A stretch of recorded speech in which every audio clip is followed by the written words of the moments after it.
This project was supported by Award 15 PJDP 22 GK 00946 MUMU, awarded by the Office of Juvenile Justice and the Office of Justice Programs. The opinions, findings, and conclusions or recommendations expressed in this videocast are those of the hosts and guests and do not necessarily reflect those of the Department of Justice. Hello, everyone. Welcome to another episode of Reflections on Research, the podcast where we talk about all things mentoring research and get to know some of the leading scholars in our field. I am Mike Geringer, the Senior Director of Research and Quality at Mentor at our national office, and someone who helps coordinate the work of the NMRC Research Board. I'm joined today by one of my very favorite people on that research board, someone I've known and worked with for quite a long time. Dr. Bernadette Sánchez is joining us. Hello, Bernadette. Hi, thanks for having me here today. Yeah, of course. I'm excited to talk with you. Bernadette is a professor of educational psychology at the University of Illinois, Chicago.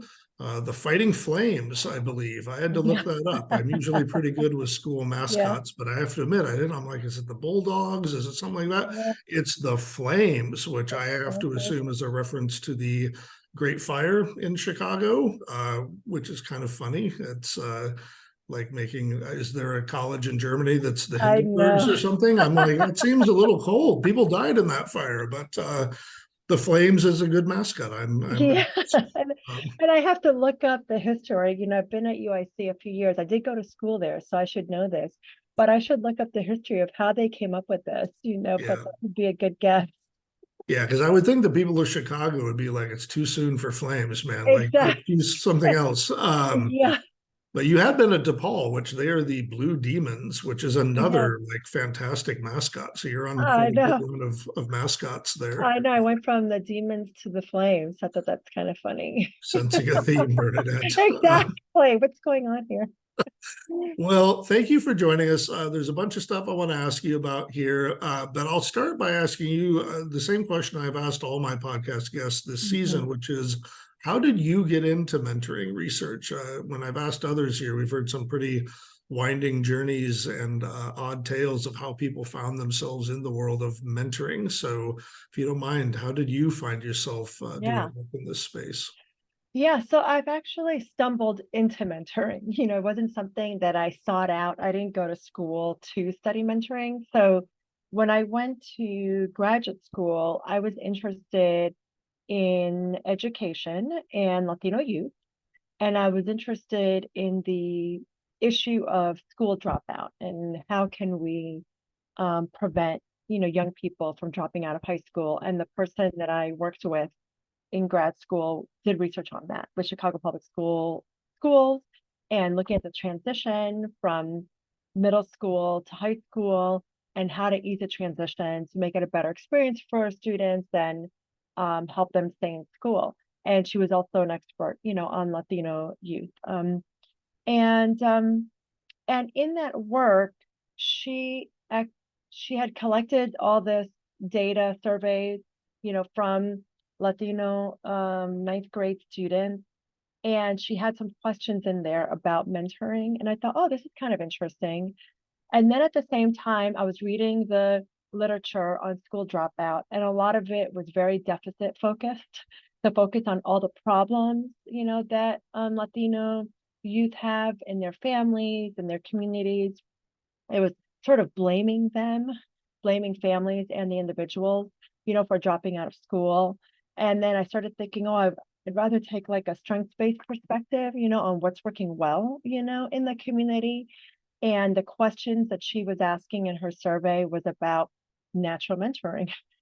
Those mentors, that relationships that develop organically, and a lot of them are naming family, and I like that because here they're naming their family, these adults in their family who are their main source of support, So, and I thought that countered some of the ideas, in the literature, about this, about, blaming, the families, for not supporting them, in their education. And then the other thing that was happening was that I started volunteering at an after school program for Latina girls. And it was at and I did that as a way, I was new to Chicago, and I did that as a way to get to know Chicago and get to know some of the Latino communities here, so it was in a predominantly Puerto Rican and Mexican neighborhood. And, I thought, oh, what a good way for me to get to know, just a local community.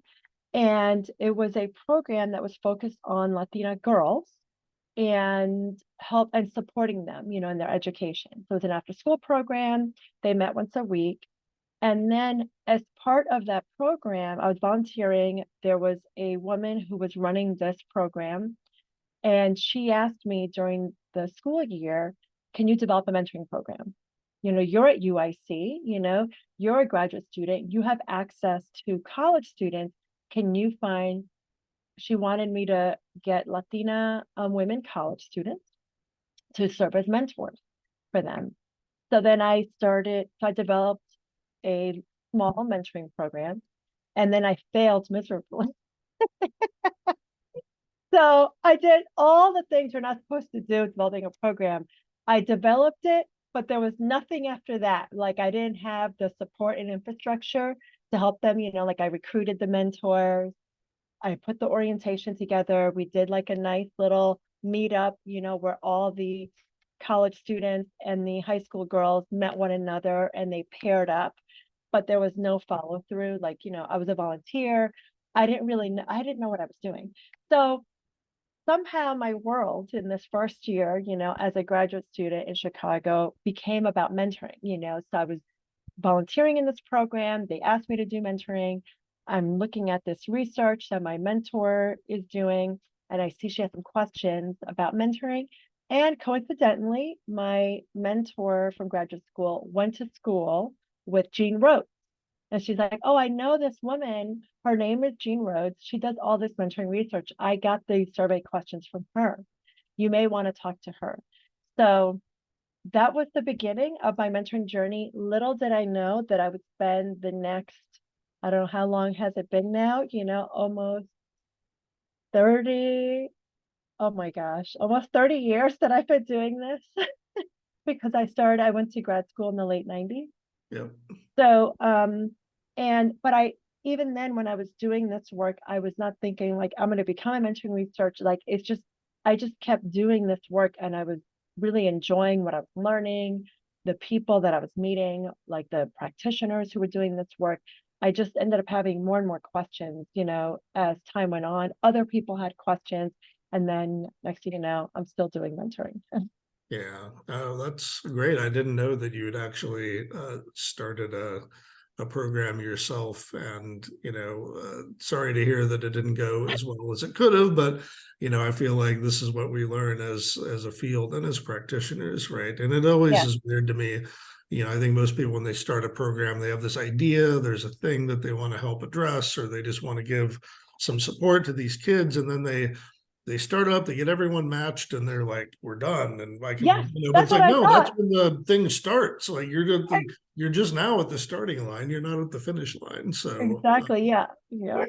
Yeah, exactly. So it was a big lesson, for me. But then as I talked to people, over, since then I realized like, oh, this is a typical kind of mistake that people make, yeah, and we think it's an easy thing that once you put people together, that somehow the magic will happen.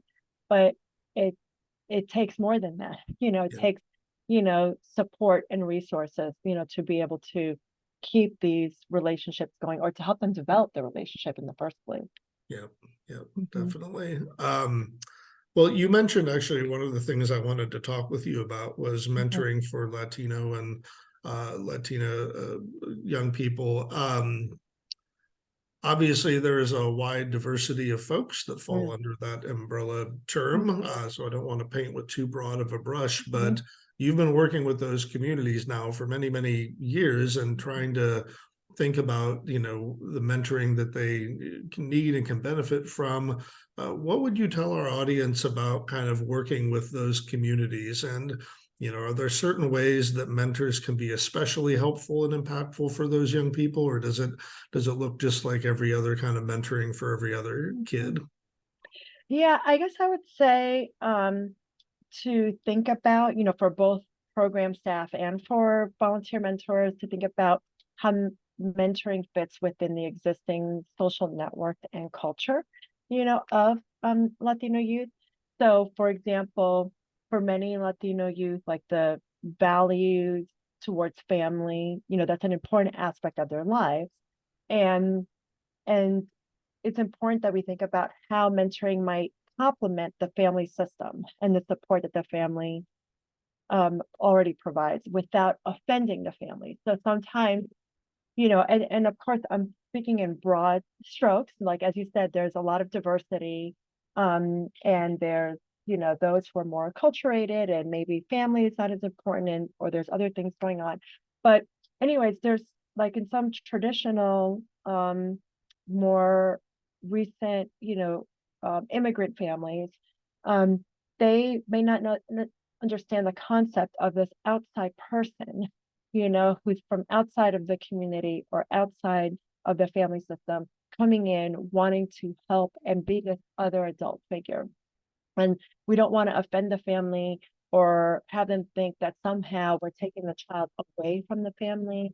The family's doing a great job, and in an area that I've worked on, in mentoring is on education, as I mentioned. And many of the youth I've worked with and done research with, they're the first in their families to maybe consider college or to actually, apply to college and so forth. And, as I mentioned earlier, about the school dropout, the research literature on that, the families, they're very supportive, of the idea of education. And they provide encouragement, or they're making sacrifices in their lives so that the child can have, access, to schooling, here in the US. So, but then they may not necessarily have the instrumental or informational knowledge that you need to be able to, when they think about college, to apply to college, to navigate the financial aid application system. So for mentors and for program staff, it's important to think about then how can mentoring then complement, what the family is already providing. So if the family's providing the emotional support, then can we fit in by providing the informational support, and then sort of bringing the family in and helping them understand what the role is here, that we're not replacing a family, we're trying to support the family and help the family with these larger goals that the family might have. So those are just like a couple ways, a couple things that I've learned over time about how to support, mentoring can support Latino youth. Great, thank you. And yeah, I think it's not just those families either. I've talked with Native American family, anyone who's from a collectivist culture, like when they try and explain the role of a mentor, they're just like, what? Like, that's just what we do. Like, why do you have to bring in this artificial? But then I think when you frame it as like, well, there are other, whether it's informational support or just, an extra person, in the mix, they're very welcoming of the support, and then they appreciate it, and they get it, right? They understand the concept that it takes more than just your tight inner circle to get the job done. So, but yes, viewing mentoring as a complementary resource and not as a replacement for anything, I think is always a good first step in bridging those worlds. You mentioned another piece, going back to the program that you had started when you were a college student. It seemed like the person who asked you to start that program was very interested in college students coming in to mentor these girls. And I'm guessing there was the hope of some, role modeling there, that maybe I could see a potential future self there. And so I know that a lot of your work has focused on how can mentoring take Latino and Latina folks and help them persist in academic and career pursuits where they are often, underrepresented or marginalized. And taking, using mentoring to help, balance those scales out a little bit. What can you tell us about what has your work found around how mentors can really help folks kind of persist, not only just, I think I could go do this with my life, but then once you're pursuing it, how can mentors be helpful on that long journey to a career?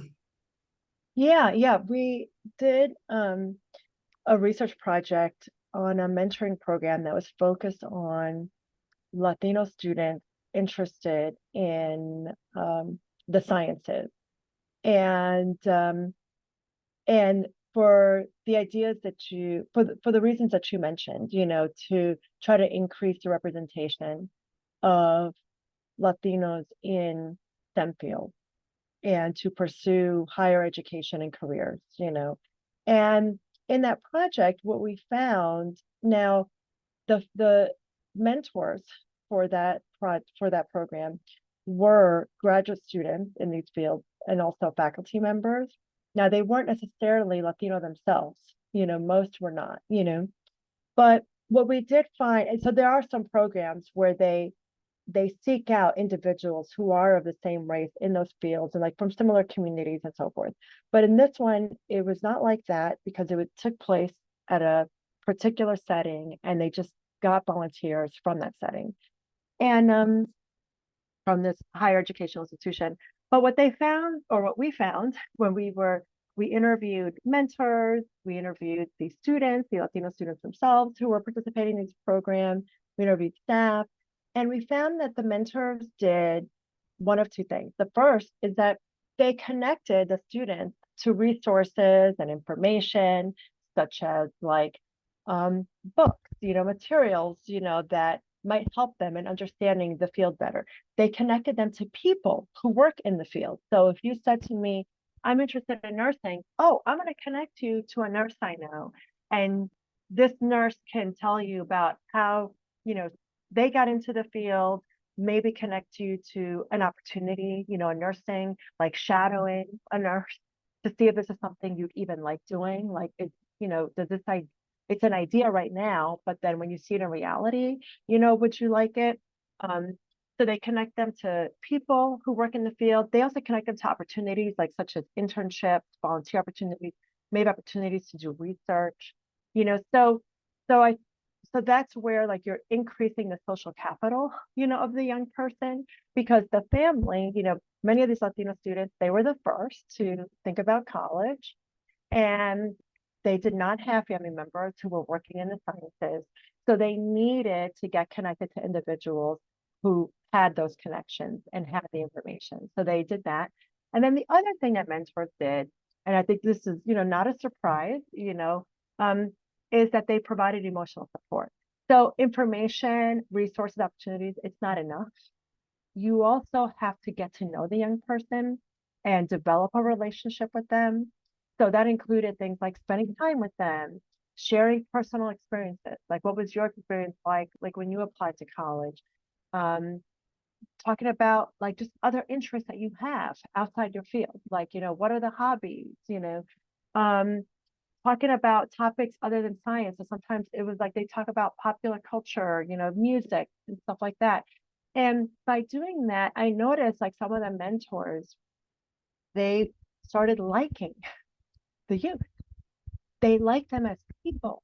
So when they like them, then they become more invested in them and they look for the opportunity for them. They look for the information. They look for additional resources. They try to connect them because they become invested in the person. So it's not enough to like the mentor's job, ideally, it's not just them giving them information, but you want the mentor to get to know the young person, to develop a relationship, and to develop this liking so that they invest in them by sharing these opportunities with them. It's really insightful. And I think Mhm. I've seen a lot of mentoring programs emphasizing that social capital piece Yeah. recently, and it's good. I mean, at the end Mhm. of the day, who you know matters, the doors that Yeah. are open for you, and someone who can make connections that you never would have made on your Mhm. own is really valuable. But I think to your point, that mentor isn't going to do as much of that if they're not invested and they're not Exactly. really enjoying this young person's company and who they are Mhm. and have a vested interest in it. I'm always Our colleague Mike Karcher always drops this quote during presentations he gives. I believe it was Yuri Brofenbrenner, one of the early Oh yeah. leaders in psychology. Someone asked him to summarize everything we knew about, healthy human development and, helping children. And, he summarized his entire career with, well, someone's got to be crazy about the kid, right? Yeah, And it's like, that's exactly. it. Yeah. That's So, exactly right. Yeah, yeah. So I feel like, like we can't, I know in the mentoring field, a lot of us talk about this, so it's not a surprise, but sometimes we get focused on some of the other things, like, and sometimes I do that too. Like I just focus on like, I just need to make sure I give this information to this student, like at least in the college setting, and tell them about the internship. But then also what matters, and also for the student themselves, is also getting to know them as people. yeah, And I think for the student or the mentee, you know, they for them to feel like, oh, okay, this person actually cares about me and they care about, my own well-being, or they care about like what's happening to me here, in this particular, like let's say in the classroom or in this program, what's happening to me at home, that like when the mentor does give advice or shares information, then maybe the youth will also be more likely to listen. Like, you know what? I trust this person. I yeah. know they have my back, so maybe I should try this out. So I feel like it can work both ways, in terms of when that bond is developed, between the two. Yeah. Well, and that actually leads perfectly into another question I wanted to ask you, which is a lot of your work has focused on natural mentoring Mhm. relationships and the benefits that kids get out of these connections to extended family and next door neighbors and Mhm. coaches and teachers and what have you. And I feel like there's a lot of research around the value of that, but I'm always struck by, well, does that tell us anything about programmatic mentoring? And so I Yeah. guess my question for you is, based on your reading of the natural mentoring literature and your own studies, what can programs do to help create those relationships that are long and deep and meaningful and more intimate than you often see in programs? Or should programs not try and replicate this deep natural connection? Is that a bit of a fool's errand? Should they maybe focus Yeah. on providing some other types of support? I don't know if you have an Yeah. opinion or the other on that. Yeah. I think that's a really good question. And I feel like I had to like think about this, you know. Um, I think volunteer mentoring programs or programmatic, kinds of mentoring relationships, they're offering a different experience. And some of these relationships, might never become the kind of long-term natural mentoring relationships we see. But I think that's okay. It doesn't mean that we can't develop good and meaningful mentoring relationships within the boundaries of the program. So I think it depends on like what's the goal of the program, what's the time commitment, you know, for the mentors in the program. Because there's some programs where it's just, let's say, a summer, whereas others, the goal is for this relationship to occur over a school year or a whole calendar year. Um, but within the boundaries of the program, I think it's good to aim for developing um, a good and meaningful relationship, and whatever that means in that context. So we want, the youth, the young person, to feel like they've had a good experience, with that mentor, whether it's an older youth or an adult, that they um, feel like that person listens to them, that they feel like that person validates, who they are. But I think some of the things that programs can do to develop those things are the things we've seen in the research literature, like some of the programmatic things like screening of the mentors, supervision, of the mentors and of the relationship, making sure that their staff overseeing what's happening in these relationships, supporting the mentors, like when they're experiencing a barrier and not able to connect, providing that ongoing support and training, I think is important. So I think that that those are some of the basic things, that programs, should be doing to at least help them develop, a good relationship or a good positive interactions at least, to Yeah. get started. Yeah. I think there's other colleagues that have brought up the concept of a working alliance, right? Oh, yes, Like exactly. I you like don't that. have to be BFFs forever, and I'm going to go to your wedding 15 years from now. Like that's great if it Yeah, works out that way, but you at least have to be in enough of a relationship that you can do all the other things the program wants you to be working exactly. on. And I Exactly. think for older youth, sometimes I forget who did this study, but they found this kind of contradictory thing where matches that started out kind of really addressing some problem areas and some areas of need. That was actually the thing for these older youth that built up trust right off the bat. They were Oh, like, wow. I would have been frustrated if we were just shooting hoops and spending Yeah. all our time getting. I had stuff I wanted to accomplish, so Oh, see. maybe the best strategy is to just ask the young person, what do you want Yeah. to focus on? Do you just need to trust me and get to know me a little bit? Because we Yeah. can do that. Or if you want to get down to business, we can do that too and build our relationship as Yeah. we're doing it. So Yeah, like what's the goal? What's the goal for the young person? What do they want? yeah. Like you said, what do they want to get out of it? Is it simply just hang out and have fun? Or do they have something in particular in mind? And I can see why an older youth would have a particular goal in mind because maybe they want to accomplish something. Well, Bernadette, I could talk to you for hours and on and about these topics.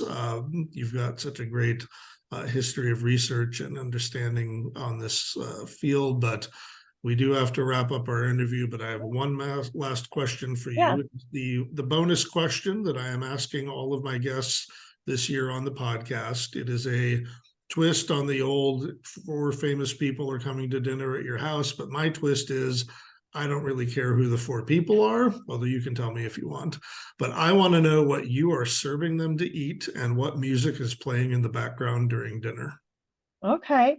Well, I just went to the Beyonce concert, so I have Beyonce going on. So if you're going to come All to right, my house, Beyonce's Renaissance album is happening. So it's kind of like a dance party. there we And go. then I would probably make some Dominican food, so a lot of people have not had Dominican food, um so I would make pernil, which is roasted pork, and then make some kind of rice and bean dish and then some plantains. And then I probably have to put veggies, even though Dominicans are not good about eating vegetables. I would serve some kind of vegetable, to go with that. So I'd have to figure Sure. that. Well, thank you. This vegetarian appreciates that, Oh, although exactly. Well, I'm that'll sure go with your the rice pork and is beans. delicious. But Yeah. well, that sounds like an excellent meal. You're one of the few researchers who said they'd be willing to cook themselves for this meal. Oh, really? Oh, yeah, yeah. No, I'd We had cook. a Yeah, it'd be we had a fun. couple of folks that said they'd get it catered. I'm like, oh, you can't get it catered. But no, that's great. And yeah, the Beyonce, yeah, that Renaissance album. I'm an old house music fan. Oh my God. I was an old raver back in the So day, you and I'm would like, love it. okay, I've been listening to this music for 30 years, and now Oh, Beyonce gets credit for house oh music. my So gosh. You would love the concert. It was so fun. I mean, it was such a tribute, to house music, voguing, yeah, um, the yeah, LGBT community. It's such a beautiful concert. It's great. yeah. It's very well done and so entertaining. The dancers, the people, the audience. It's so good. Well, I will not ask what tickets cost, but I guess professors at UIC make enough to afford them. No, So, it was cheaper than Taylor Swift, I'll tell you that. And I didn't go to well, Taylor, yeah, I don't so think it was more affordable. I got the cheapest ticket I could get. we could put a man on Mars for what those tickets Yeah, cost. So, exactly. well, Bernadette, thank you so much for joining us today. I really appreciate your time. We will have at least one more episode of this podcast this season, but hope to bring it back in 2024 as well. So thank you for joining us on Reflections on Research, and we'll see you next time. Thanks, everyone. Right. Bye. Thank you. Bye.